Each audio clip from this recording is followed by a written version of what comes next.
এছপিয়ে নামাতাকৈ আপোনালোকে এছপি তাত নাযাব যাতে আপোনালোকৰ মৰ্যাদাটো অটুট থাকে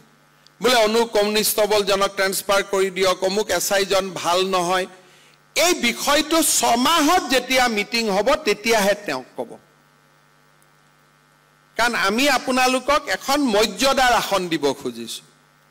গতিকে আপোনালোকে যদি নিজে নিজে এছপি তাত যায় এটা সময়ত এছপি আপোনালোকক স্লিপখন দিলে নামাতিব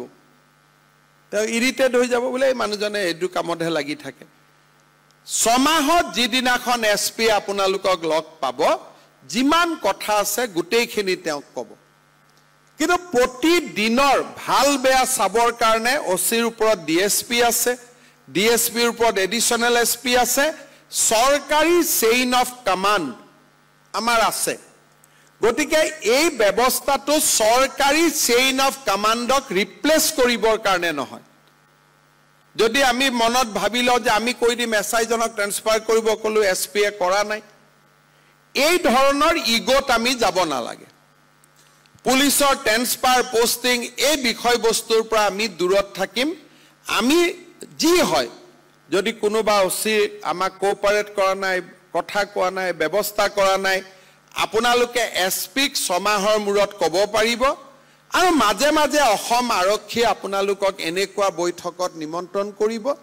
বা আপোনালোকৰ পৰা ইমেইলৰ জৰিয়তে ফিডবেক ল'ব আপোনালোকৰ জৰিয়তে ফিডবেক ল'ব যেটো ওচি জনেও গম নাপাব যে আমি আপোনালোকৰ লগত কিবা কথা পাতিছো এটো এটা প্যাৰেলেল ট্ৰেকত থাকিব কিন্তু কোনেও মনত এটা ইগো সৃষ্টি কৰি নলব যে আমাক থানা কমিটিৰ চেয়াৰম্যান দিলে আমাক দেখোন আমি কলো এই পুলিশজন ওচিক বেয়া ওচিয়ে ট্ৰান্সফাৰ নকৰিলে এই ধৰণৰ ইগো যদি আমি কাল্টিভেট কৰো তেতিয়ালে ব্যৱস্থাটো নোহোৱা হৈ যাব এই ব্যৱস্থাটো আমি আগবঢ়াব নোৱাৰিম কাৰণ পুলিশত কেতিয়াও ডাবল চেইন অফ কমান্ড হ'ব নোৱাৰে ইউনিফৰ্ম ফোৰ্সত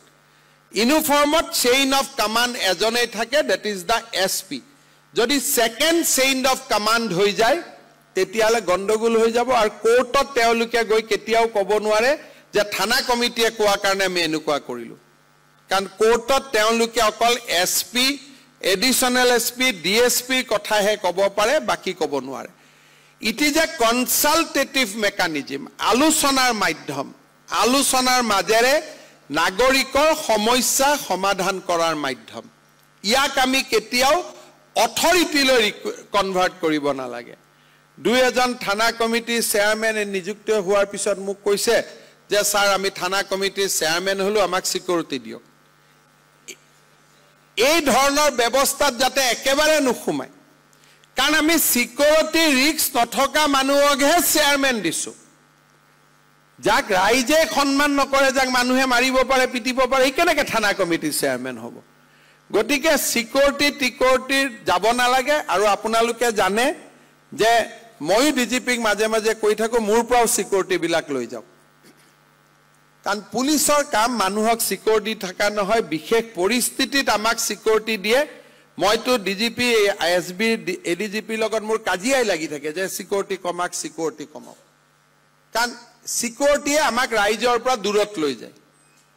ময়ো এটা দিনলৈ ৰখিছো অহা 3-4 বছৰ যি দিনাখনে দুই এটা এক্সট্ৰিমিষ্ট অৰ্গানাইজেশ্যন বা যি ধৰণৰ শব্দ নকক আছে সেইবিলাক ঘূৰি অহা দিনাখনে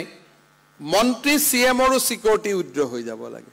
কাৰণ আগত আমাৰ গোলাপ বৰবৰাহতে জিপতে ঘূৰিছিল সিকিউৰিটি নাছিল আৰু আমিও তেনেকুৱা এটা পৰ্যায়লৈকে যাব লাগে আজি আমি বাধ্যত যাব পৰা নাই মই প্ৰায় পুলিচক খুদি থাকো মই সিএম নোহোৱা দিনাখন মোক সিকিউৰিটি দিব জানো তেতিয়া কি হ'ব সেইকাৰণে এই সিকিউৰিটিটো এটা অশান্তি শান্তি নহয় গতিকে যি দুই এজনে মোক হোৱাটছআপ দিছিলে তেওঁলোকক মই হোৱাটছআপত উত্তৰটো দিয়া নাছিলো আজিয়ে মই ৰাজহুৱাকৈ উত্তৰ দিলো যে ইয়াত যাতে আমি সিকিউৰ মোক সিদিনাখন এজনে দিছে স্যাৰ মোৰ থানাখনে বহুত ড্ৰাগছ ধৰি আছে মোৰ চিন্তা হৈ আছে মোক সিকিউৰিটি দিয়ক হেতুটো অশান্তি হ'ব আমাৰ কাৰণে গতিকে এই ধৰণৰ যাতে কথা বতৰাৰ পৰা আমি দূৰত থাকো ই এটা সোশিয়াল ইনিশিয়েটিভ ই এটা citizenship initiative it is a civil society initiative যিকোনো খবৰৰ বাবে যোগাযোগ কৰক 7099 1730 অথবা 70990171